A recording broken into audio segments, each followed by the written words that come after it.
Welcome to the Bridge Podcast. I'm your host, John Lamberton. We are on episode 53, and I'm joined today by Casey Cangelosi. Casey is a composer, percussionist, marimbaist, educator over at James Madison University, and one of the hosts of the Percussion Podcast, and author of the delightfully slim but never-ending technical timing, a method for metronome and snare drum. Casey, thanks for joining me. Hey, John, thank you. And thanks for the cool podcast.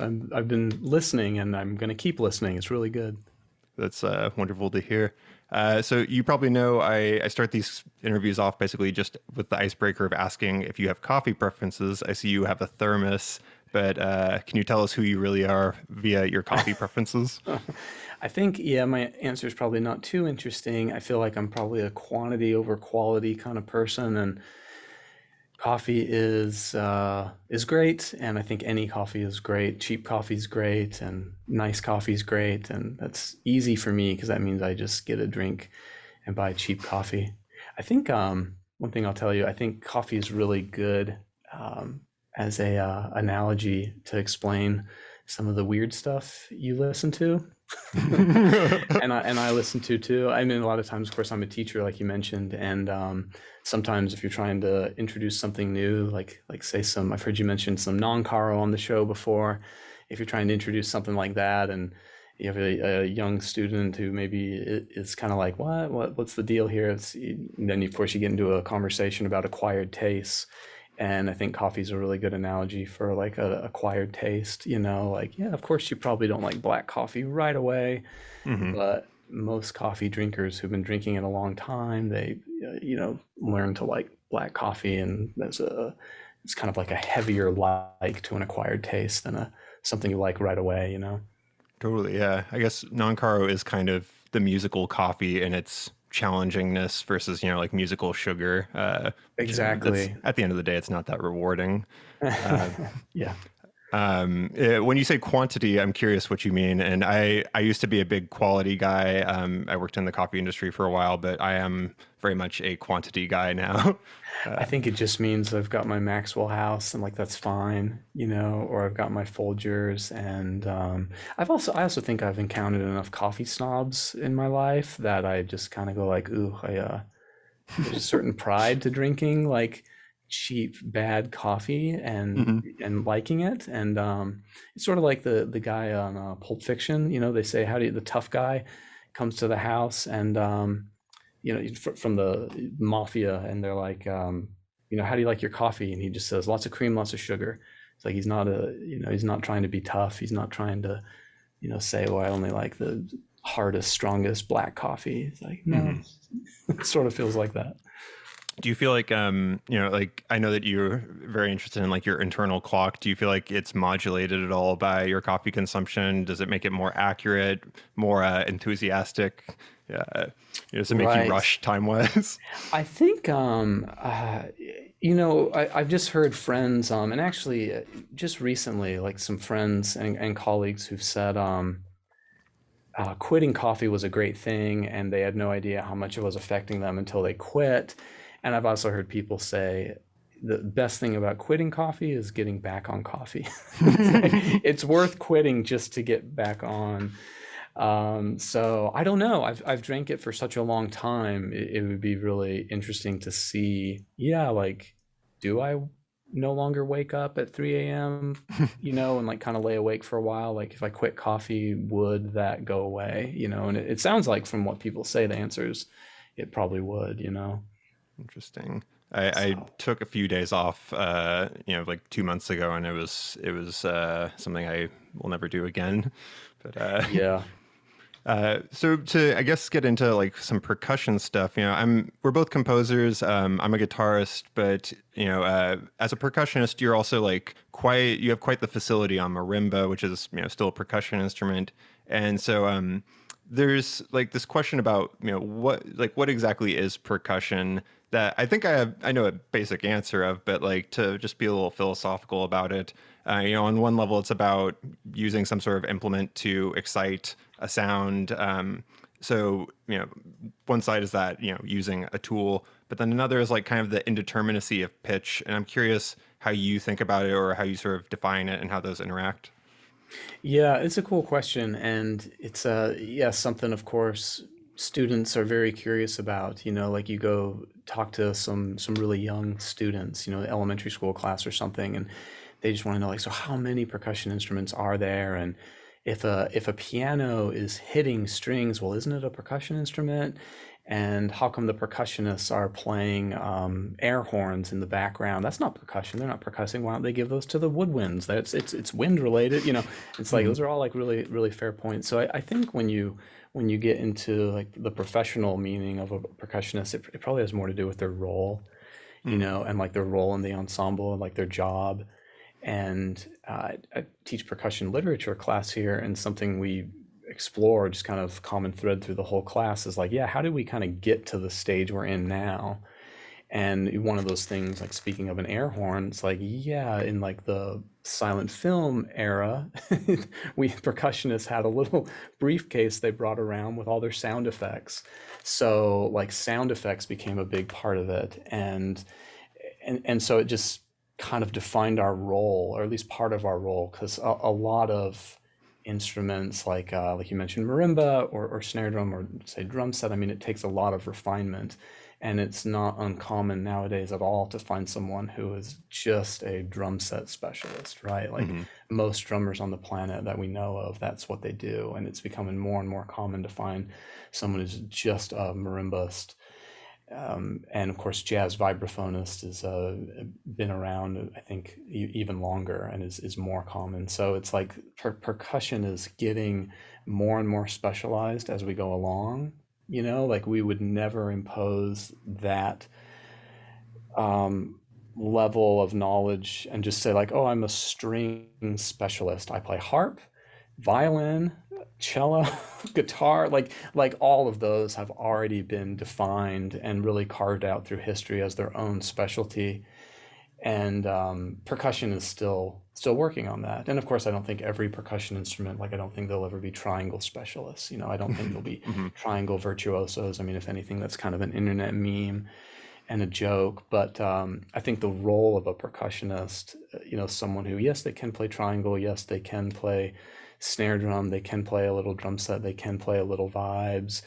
That's kind of yeah, like still taking shape and taking form. And some people will say, "Yep, I am a marimbist," and someone else will say, "I'm a steel pan soloist," and then someone else will say, "I'm a percussionist." And I think generally that means they fill that role. You know, they can uh, do something on everything.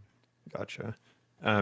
My sense of percussionists is like a lot of them are kind of like this different breed. Will where like you might see somebody who's like on a drum line who's like not that enthusiastic about music even, but like somehow I'm just like you're fluidly doing these rhythms that most guitarists would just like kind of not be able to handle for some reason. And I'm curious like is this like are you guys eating something different or like similarly like the fact that you're so fluid on marimba while also being capable on drum set. It's like why are what are guitarists missing that percussionists have? I think I of course don't know for sure, but it seems to me that because our first instrument is usually snare drum. You know, in middle school you get your little kit and you get your drum pad and you get your little bell kit, and two sticks, a stick in each hand is usually the thing we have to do the most and for the longest, and that's usually like the traditional centerpiece. And it's not melodic, so you kind of have to really truly be able to read rhythm. And I say truly because like if you ever try to teach a melody to another instrumentalist, you'll find they, as soon as they learn the melody, they don't really have to think about rhythm anymore. And Mm, that goes for us too, you know, like when you sing a melody, you know, just sing like anything that pops into your head. You don't really have to think hard about the rhythm. Like the pitches imply rhythm, but the rhythm doesn't really infer pitch. It mm, seems to only go one way. And I experienced this teaching at my last university. I taught the remedial theory course, And a lot of the students who were in there is because they had trouble with rhythm. So I remember I had a group of singers once, and we would work on reading melodies. And as soon as they heard it a couple times, they had it. But when we took pitch totally out of it, it forced them to really actually read the rhythm. Interesting. Okay. So my only guess is that we started that way. So maybe our progression, it's not like we can really add on more notes. There are no notes. It's monotone, mono pitch. It's one pitch. It's snare drum. So I guess the next thing you explore is like, well, more rhythm and more complex rhythm, and just keep adding it on, I suppose. Gotcha. Okay. So, I mean, I mentioned your technical timing book, and it's funny because, like, I guess, like, I still wish that I was able to apply it more as a guitarist, but like, seeing the way that you do it, it's like it's cool because there's this duet element of the metronome and the snare drum. Is this something that you've seen other people apply to non-percussion instruments? Yeah, sure. Oh, yeah, let's see. To non-percussion instruments, not really. I've certainly seen the idea done before. Like my teacher used to have us, play this xylophone excerpt, but now treat the metronome click like it's the offbeat, Mm-hmm. and now treat it like it's the last group of the 16th group of four, and Mm-hmm. like shift the metronome around. So yeah, it's certainly not an idea of my invention. But yeah, I've seen it used to help students work on timing, and the idea with the book was to kind of put it through like a method that would be progressive and have something of some creative variation that you can put into it. I've only seen a couple people, just like here or there online. A pianist friend of mine, she did something. What did she do? I think she like arpeggiated the longer notes, and then the shorter notes she subtracted. Just did it kind of in one place. So it certainly seems possible, but it's like the nice thing about a good method book is like you don't have to take time thinking like super creatively how to use it. You can just like, hey, here it is, and I can dive right in and get started. It would be cool to find a way to, not just have you chunk away on one note, Mm-hmm. plucking away on those rhythms only. One of my favorite guitarists is this guy Ben Monder. I'm not sure if you're familiar with his playing, but he's like this very exhaustive player in terms of his approach, and like he'll take four note chords and sort of four factorial is 24, so it's like automatically you have 24 variations of four notes, and Right. five factorial is like immediately overwhelming. But I've like been very attracted to this like exhaustive approach, and there's something where it's like it seems like you were able to like generate so much from this basic idea of like moving the partial around. And so I'm curious how you like went about sort of exhausting all these possibilities. Like was it mathematical in nature, or did you just kind of say, now this one, or how did that go about? Right. The second one is how it ended up.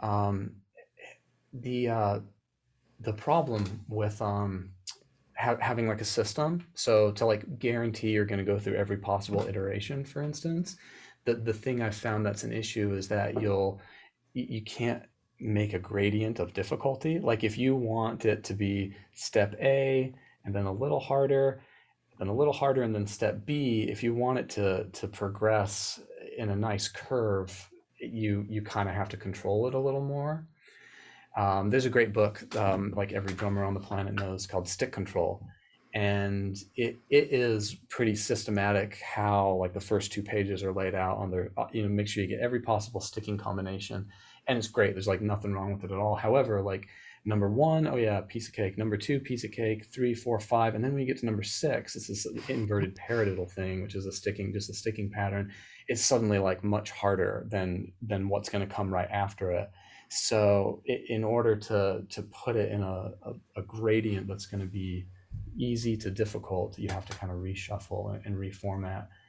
And that's what I chose to do with that one. And sometimes it like fails. It's like, I think this one's a little harder than outside of the area we're in, and then it kind of jumps back in line. So yeah, it's tough to nail that for sure. Gotcha. Um, so with the metronome being like an integral part of the book, I'm curious, first of all, is there like a metronome that you swear by? Are you sort of all inclusive in your appreciation of metronomes? Like what's the coolest metronome that you're I aware of? love that question, and I think I have a good answer for the coolest metronome ever, and I pulled it out for you. So this, Okay. I don't know if you've ever seen one of these. Uh-uh. So this is called the Bilotti Trinome. It's like from the 70s-ish, and it is not digital.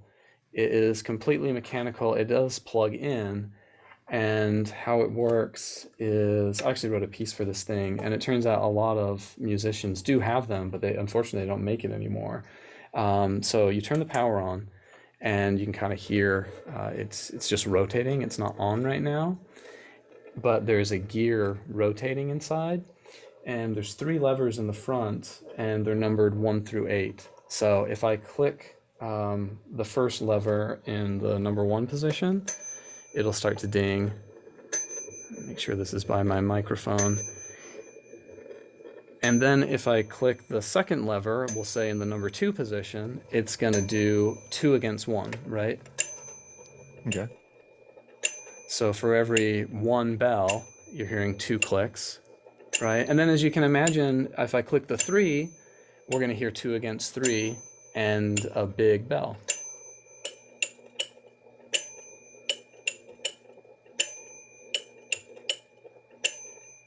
And you can subtract them. I can subtract the bell.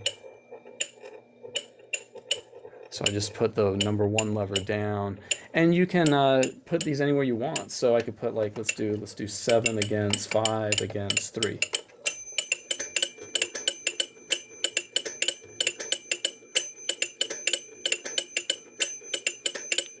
So it's cool in that I don't know, you kind of think like, well, yeah, of course a digital metronome can do that, but here's a mechanical one doing it also. And if you open up the back of it, you'll see, well, there's just gears with, 7 even cutouts and 6 even slices and 1 slice per rotation. So they're all just rotating and they're measured evenly.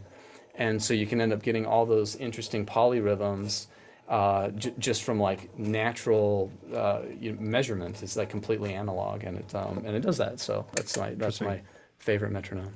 So when you do something like 3 against 5 against 7, I mean, I assume that you can scale that tempo up. Is it referencing like the sort of the whole cycle, like as your reference tempo, or how does that work? Right, right. So you can change the tempo. There's a tempo lever here that's just changing like the master gear spinning, like how fast the master gear is rotating. Right. So what is it going against? That's what I think you're saying. The number 1 gear is the bell sound, and yeah, you could do like you said 3, 5, 7 if you want to, and really your only reference of like where all that is when they all hit a beat together, right? I think how it's useful is to leave the bell in the 1 position. So like we could do a pretty clear 5 against 7 and really hear every bell is the start of the pattern. So there you can really tell where the cycle is. Like it really tells you exactly where the cycle is. And the fun thing about it is you can like shift them while you're going. You can start it and you can move one like as you go. Like we can lock this into 4 and 8, and now it's even. And then we can throw the 8 back down to 7, like as we're still listening.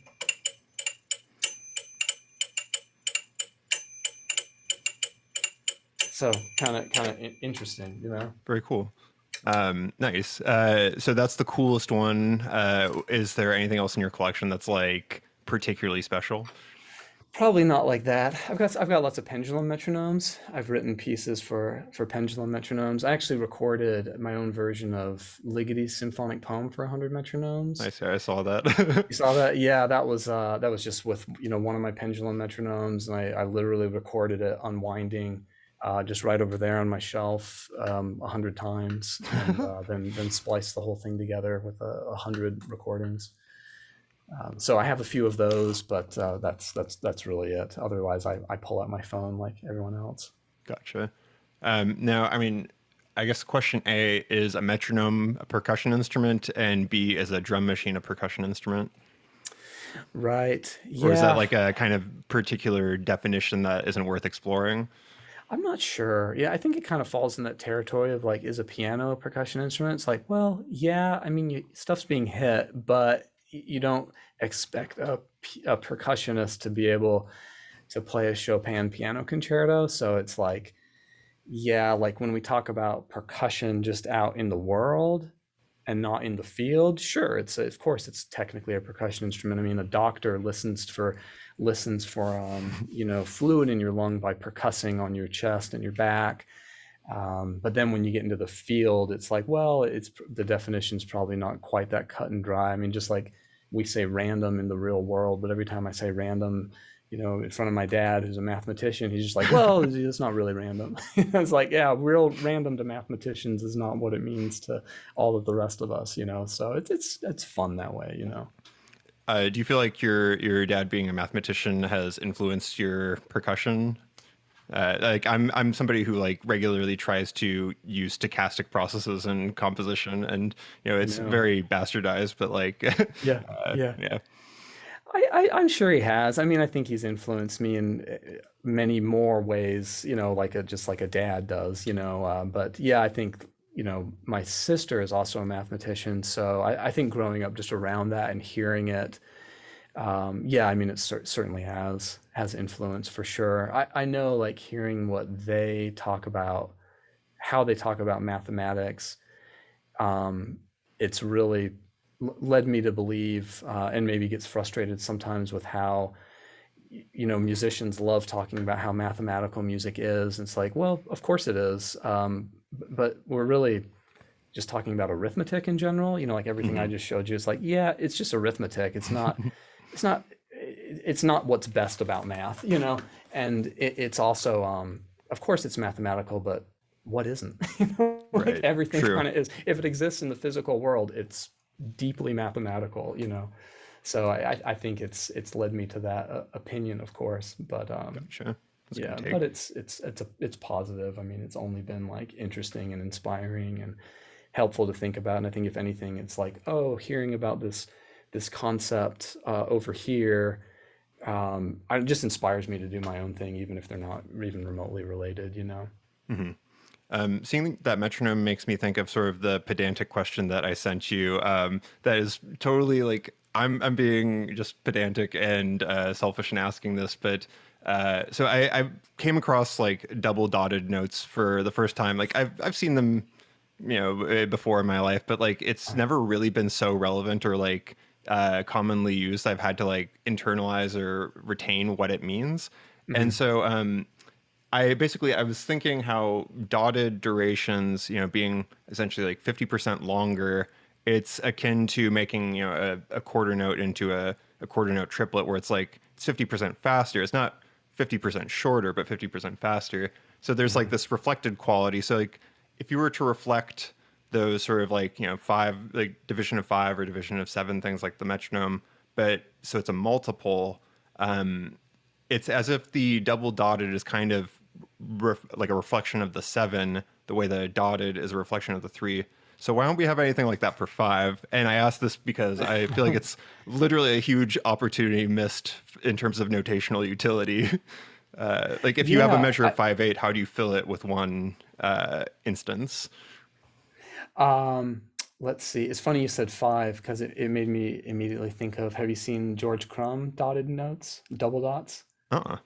So George Crumb has, like, imagine a quarter note in five. Let's say we're in 5/16, and there's a dot on the usual side, like there's a dot on the side in front of the note, and then there's also a dot behind it.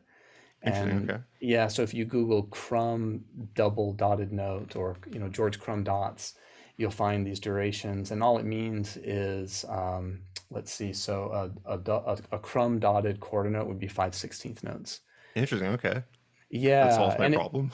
what's that? That solves my problem, even though I guess Uh, I can't apply it in various notation programs necessarily. But Yeah, I think you just have to, well, and that's the interesting thing about notation. I do really like notation. Like, no, no, I love like making graphic notation and like trying to find ways to draw things on the computer and trying to draw them like in Finale. Like, I find that just kind of interesting and a challenge. And I'm still a Finale user. My friends like to tease me for it, and I think they're right to do so. But it is really fascinating. That's the cool thing I think about notation is like you there is probably a way to do anything. You know, you might not get Sibelius or Finale or Dorico to like automatically do it, but if you can draw it, it exists. mm, You know, and I think what you were talking about with your questions, like, yeah, you could add a dot to a fivelet. And I know like when I have cut and paste like fivelets around, you will get these, and if you cut them like in the middle of a bar or over a bar line, the software will like generate this really, you know, very, very crazy rhythm that you would never actually want to look at. But it tells you like, okay, it's like it's possible in there, you know, like it's trying to do it, you know, hmm and it can actually play it back right, but it might not look right, you know, or like in the case of the crumb dots, like, hey, you can make it look right, but it doesn't know what that actually means. It can't play that back. hmm So Interesting. it's just a testament to like our notation system is I think pretty cool, you know. hmm I do appreciate it, but I guess yeah, I wish that I could more easily do the fives. And so when I realized that there was a triple dotted note, and that's Mhm. you know like if you do a dotted quarter, it's 3/8. If you do a double dotted, it's like 7/16, and then triple dotted would be 15/32, right? I guess so. I'd have to pull out paper to be absolutely sure. But yeah, I'm you just just don't like see it. You just I see feel it like it so should go through rarely. primes. Yeah, yeah, and I think so often. I mean, just because they're just not common. You know, it's probably like instead of a crumb dot, people just tend to tie it to the next 16th. hmm So you have 5/16ths there. But I imagine, you know, George Crumb doing it all by hand. He's probably just like, I need to find a way to save how to hmm like save my wrist. You know. Totally. Let's see here. So I guess to continue with the metronome thing, like something I think about a lot is thresholds of sort of time, and I'm curious if this means anything to you. So like one thing is like why don't metronomes generally speaking have below 10 beats per minute as a tempo? Is this something that you think is like weird, or I mean, like some of the best practice I've ever done is like the slowest possible pulse and then learning how to internalize that. So I'm just curious where your mind goes with that. Yeah, I really wish they would go slow. And yeah, sometimes I'm like, you know, downloaded this metronome app and I trade it for another because like, hey, this one goes down to 30 instead of 40. You know, 40 is like the usual. And oh, cool, this one goes down to 20. That same teacher I mentioned, and I guess I've had more than one teacher do this, but you know, that they'll start a metronome with you and then they'll mute it and let you play on and then click it back in and see if you're there, you know, and that's kind of been the way around that in the past. But you kind of need a partner to do that for you. And now, of course, the way around it is like, oh yeah, we'll just put it in your DAW, or you have a digital metronome that'll probably do that, or whatever. It's like it's pretty easy to do now. Um, I played we used to do these readings at Harvard University. I'm a Boston Conservatory graduate, and sometimes they would hire a group of us to go do these composer readings. And this one composer, I think he thought this was like really hot shit and funny and cool. And like he wrote something like, you know, half note equals 3 beats per minute, you know, hmm and it was like, and so we were all just like, okay, so all right, so, and then we all just like did the math and said like, okay, so we're gonna call it 30-second note, and that's how we'll like stay together, you know. And then he was kind of like, oh well, lame, you know, like I wanted you guys to be like pissed off. And it's like, well, yeah, no, we that was inconvenient, but like we can't perceive that, like we just can't perceive anything that slow to where it's useful. So I guess I only can assume the the answer is like, yeah, beyond a certain point, we don't we kind of stop being able to predict when the next note will come. hmm You know, and I swear I saw some, you know, one of those really popular music YouTube channels that they went through and explained why metronomes, like they have a 72, but they don't have a 75, like Hmm. there is some reason. And at the same time, actually, one of my teachers, I remember I wrote a piece and I had one of those weird metronome markings on it, like 73 or something that isn't on a metronome. And my teacher, Sam Solomon at the time, he said, I remember him saying like, yeah, why don't you do like 72 or 69 or something that is one of these times that's like known to be felt. So there Interesting. is some answer out there why metronomes don't do that, and I guess there's something agreed upon us, like when we start to feel things different, and like the metronome numbers get closer together as you get faster, but further apart as you're slower, or maybe I have that reversed. But truly don't know why. But I agree, it would be nice. Like, hey, more metronomes that go slower, please. That'd be cool. When you say known to be felt, do you mean kind of like the difference between, say, 72, like that would be something that's known to be felt versus like 71.95 or something like that? Right. Yeah, exactly. And I think I have an old metronome. Yeah, let's see. So like, yeah, on this dial, like it does have is like my metronome from when I was a kid, like an 8-volt battery metronome. So yeah, it goes 40, 42, 44. Let's see. Actually, it goes in increments of 2. Okay, so it goes into increments of 2 until 60. And then it goes to 63, 66, 69, Interesting. 72, and then it goes by 3. And then once we get to 72, it goes by 4, 72, 76, 80. Let's see.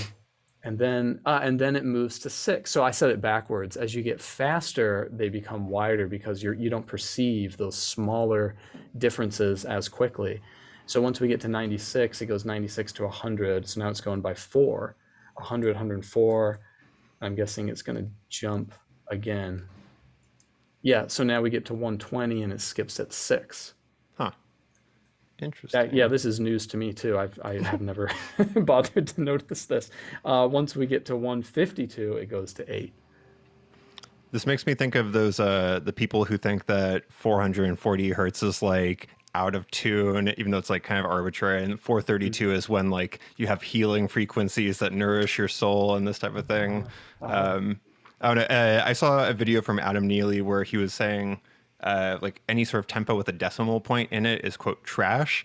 Do you Huh. think that's reasonable? I mean, sure, it's like maybe it's a little bit like it's like that Harvard guy being like a little bit provocative, but it can't be I don't trash. know. I don't know if it's trash. I mean, I think like let's say even if it wasn't perceptible, like let's say, nobody could really feel that difference, and maybe by that they mean it's trash, but I think there is some value to how you're making the performer interpret something. It's like that old story of Stravinsky writing the opening of Rite of Spring for bassoon, and there's that bassoon solo that's like, it's not at the best range of the bassoon. It's like I think really high, and I mean it fits, but it's hard. Like that's not the bassoon's ideal like voice, Hmm. and supposedly the person who got selected was like the second chair bassoonist or something, like they weren't the best one, and that's because they had more strain and more Interesting. like difficulty pulling it out of themselves, and that's what Stravinsky wanted. This whole story may not be true, or it may be something one of my teachers told me and then laughed at me later or something. Probably not, but it's I mean it sounds like totally plausible, and you certainly do hear about composers like trying to do things so that it imbues a certain approach from the performer. So I can kind of imagine utility in that.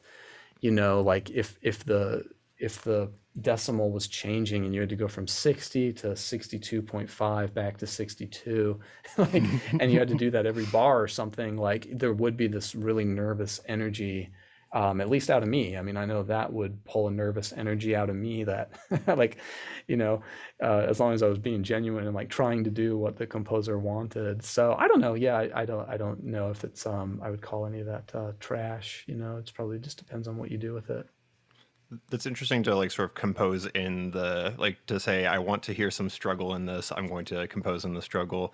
Um, Hmm. I guess this makes me think of some people who will talk about being in the pocket And I feel like when they conceive of being in the pocket rhythmically, it's almost like they're saying that is unquantized and out of the grid, and that is superior to being in the grid. And there's something about that that irks me because I'm like, we shouldn't strive to be inaccurate and then just feel good about ourselves. I mean, like, there's something to be said about, like having some human inflection, but like, do you feel similarly, or do you think that it's good to be off the grid?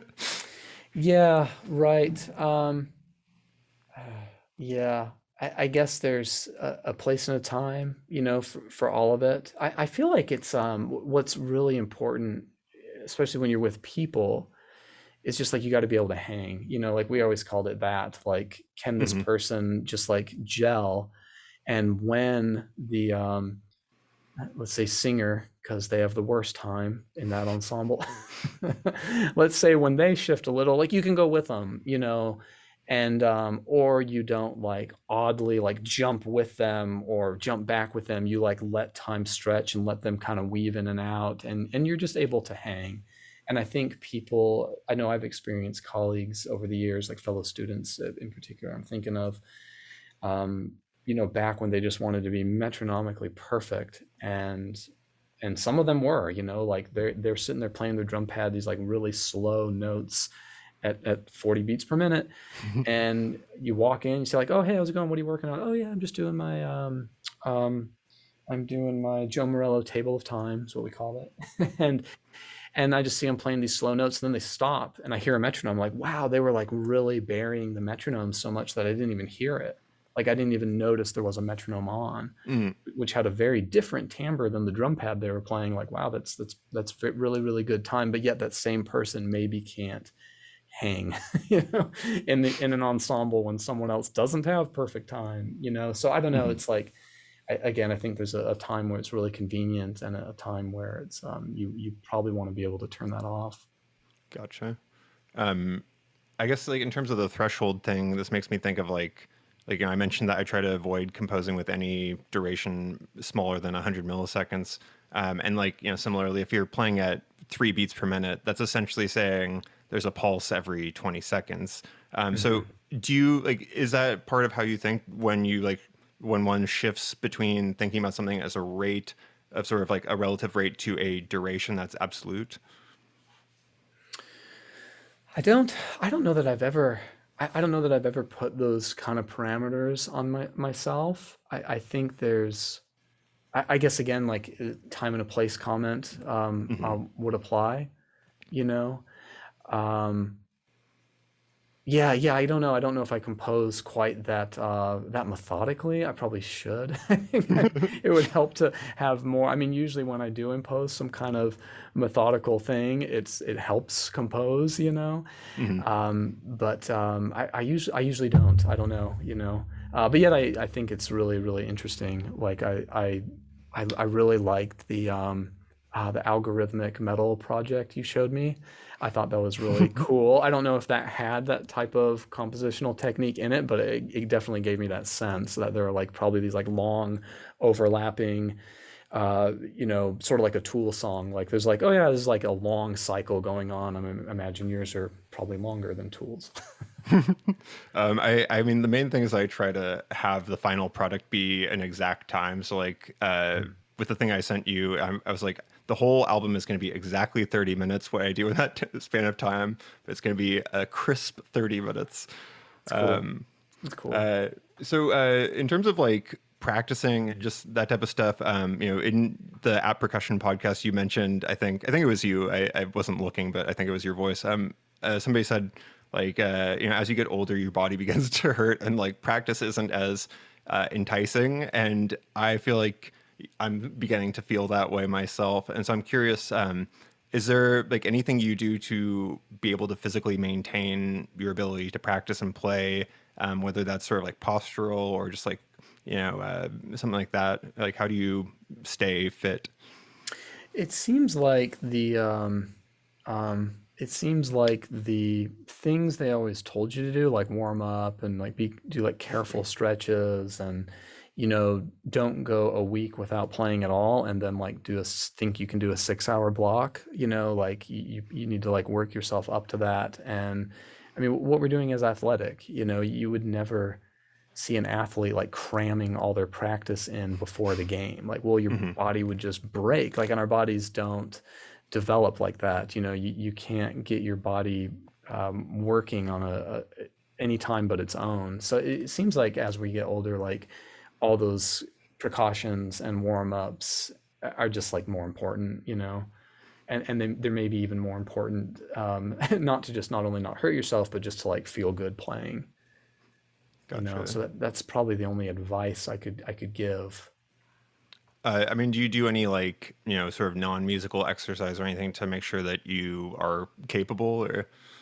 I used to just do regular exercise, you know, push-ups, sit-ups, lift weights, and I definitely think that's a good idea. Like I feel like playing is easier while I'm doing that stuff.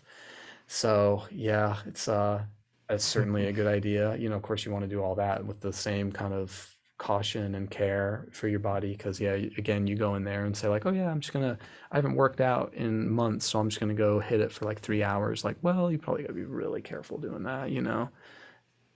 But yeah, Gotcha. that definitely helps, I think.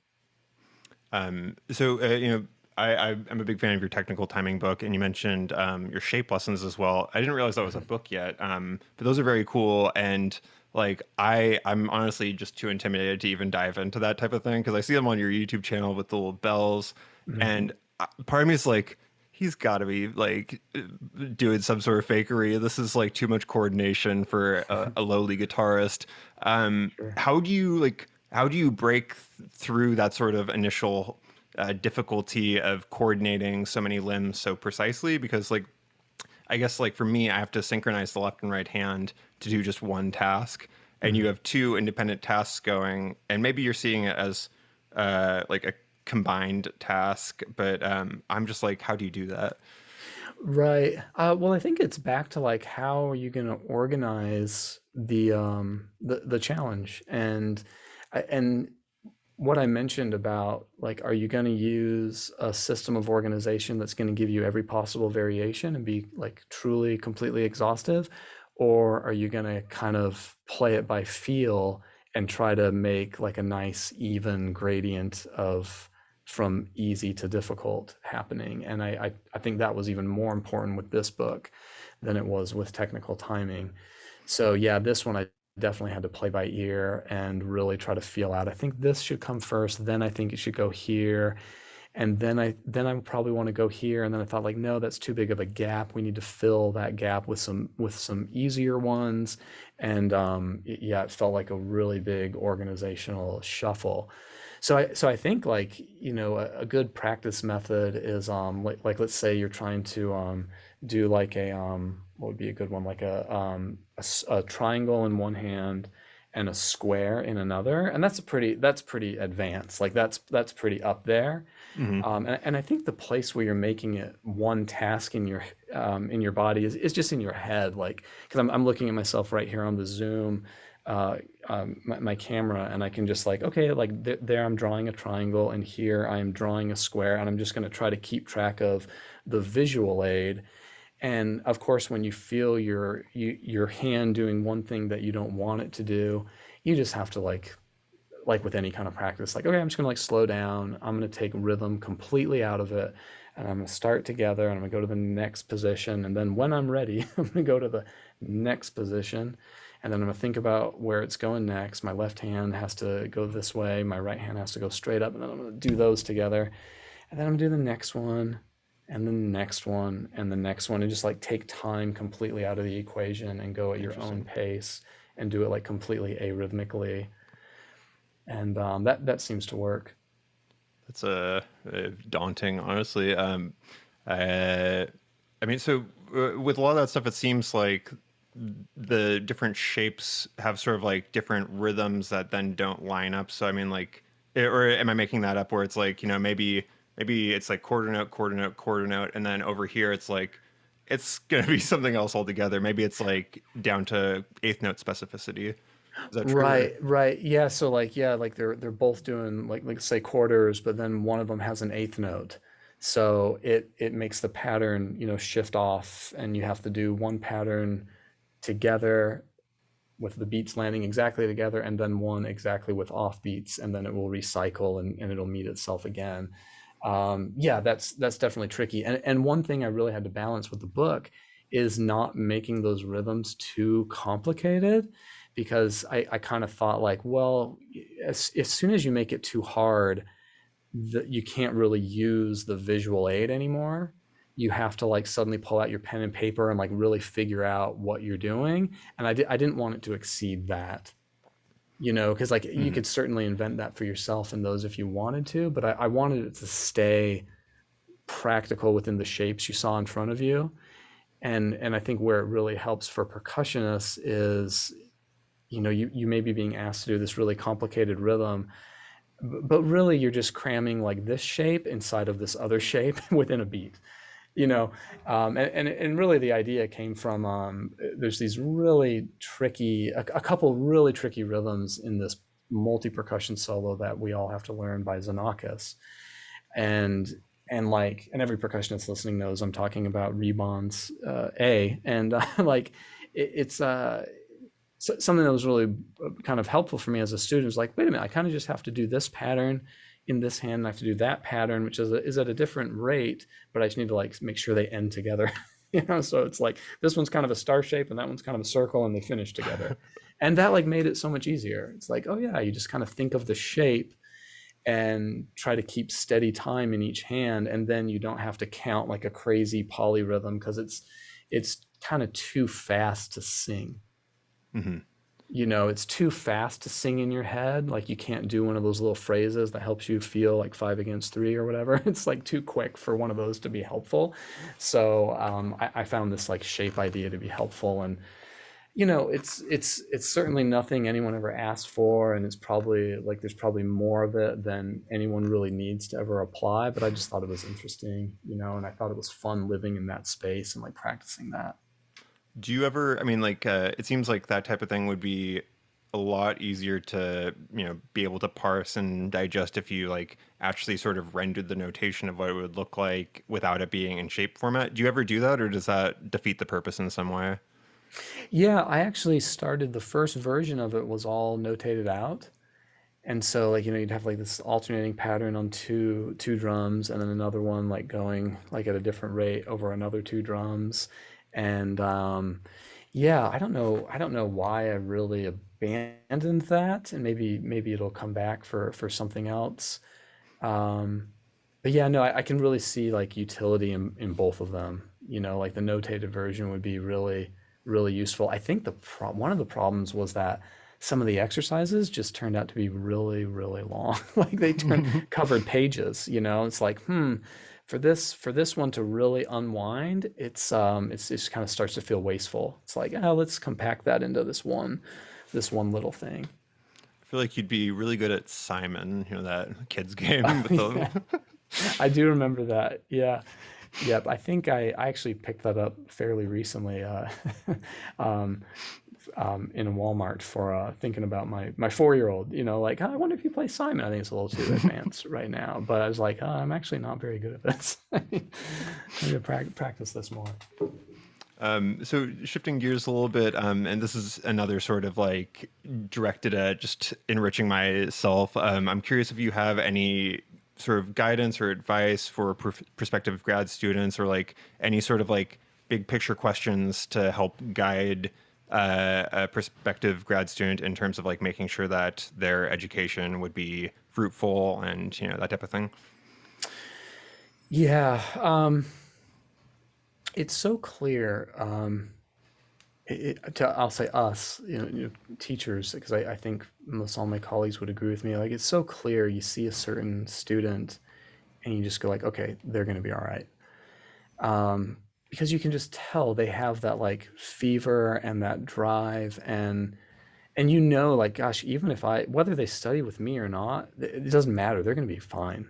They're going to be just fine. And I think another way to say that is like, hey, you're going to get as much out of it as you put in. And I think there's a lot of practical decision making you need to do. Like, you want to hopefully have you know, predict you're going to have a good relationship with that teacher. So you've talked to them, you study with them, maybe you met up with them at a festival or a clinic or something, and you got a sense of their teaching method, and you can only do your best with that. I mean, I've heard of a lot of students that like doesn't work out, and they go like, man, I have like one excellent lesson with this person, but having a a 5-year doctoral relationship with them, man, I mean, anyone can give one good lesson, it's hard. I think what's really hard is 4 years of really good lessons. That's a very different kind of art, I think, and a Hmm. really kind of different skill set. And there's really not many good ways to assess that. It's just, hey, keep doing as much research as you can and keep looking into the people and seeing, make your best guess that you think they'd be a really good fit. And then also look at their students, see if their students are doing the type of thing you want to do, and talk to their students. I mean, most people you reach out to say like, hey, I heard you studied with so and so. Can you tell me what that was like for you? They'll be happy to tell you. They'll be happy to tell you all about their experience, and they'll level with you. And I try all the time when students are, whether they're graduate or undergraduate, I say like, gosh, talk to the students. They'll level with you. They'll tell you what it's really like. And the truth is, like, I don't want you to come study with me if you don't absolutely want to. Hmm. I think I would much rather you just go somewhere where you're gonna be happy and it's gonna be a good fit and you're gonna get more out of it. And I guess the last thing I'll say is kind of along the lines of what I first said, where I think we can kind of look at students and say they're going to be all right, or well, they might be all right. We don't know. It's if you're working really hard and you are really really like doing your stuff and practicing, and you do have that fever and that hunger, or the grit, as Angela Duckworth explains it, people who are successful. Um, um, Most people don't have it, and I think a lot of times we look at like our job at prospects and how competitive it is out there, and we really go like, oh man, I just, the odds are I won't get a job. And I think it's actually not true if you're one of those people. Gotcha. Like if you're one of those people who are really really going for it, you're probably going to be all right. But the trick is to not stop. You have to persist and you have to keep going. And you can't just say like, well, I've been doing this for a whole year and I didn't get anything, so screw it. It's like, yeah, it's not enough. It'll take longer than that. Any advice on like finding a professor that you think would be a good mentor, or just being, is that just being aware of sort of the academic scene and sort of just going with your gut?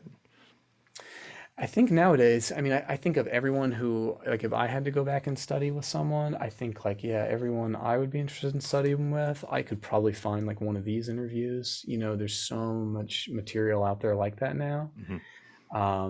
I would not limit it to that, but certainly start there. Like, gosh, I mean, it's that old question, like, hey, have you Googled that one? Try Google, see where Google takes you. It takes you a lot of places now, and of course, I think there are teachers who, they their musical career kind of missed the internet wave because they're a little older. But I mean, they are, if you're in the scene and people, you probably have heard of them. You've probably known them. And one of my teachers, Nancy Zeltzman, she is certainly has a much more digital presence than she did, say, 10 years ago. But everyone knows who she is. If you want to find out about her, you certainly can. And Google might not take you to her exact you know uh, her interview, but it'll take you to something someone wrote about her, or it'll take you to something that someone has said with her or something. Gotcha. My headphones have warned me that despite charging them thoroughly, they're starting to crap out. So I guess we should start winding this up so I don't Sure. run out of being able to hear you. But is there anything else that you want to talk about or plug? I mean, your podcast is the Percussion podcast, which is very Oh, cool. A thanks. very extensive list of episodes. You have a great YouTube channel. Anything else that's in the works? I think that's great. No, thanks. I mean, this is really great, and like, it's really, thanks for having me on. And like I said when we started, I'm gonna keep listening. It's cool. Like, you've already introduced me to like a bunch of really hip composers that I didn't know, and yeah, thanks a ton for the invite. Yeah, man. It's been really fun talking to you, and I feel very glad that I got you on here. So We'll stay in touch and yeah, talk to you in the future. Cool. Okay. Thanks, John. Thanks, everybody. Adios.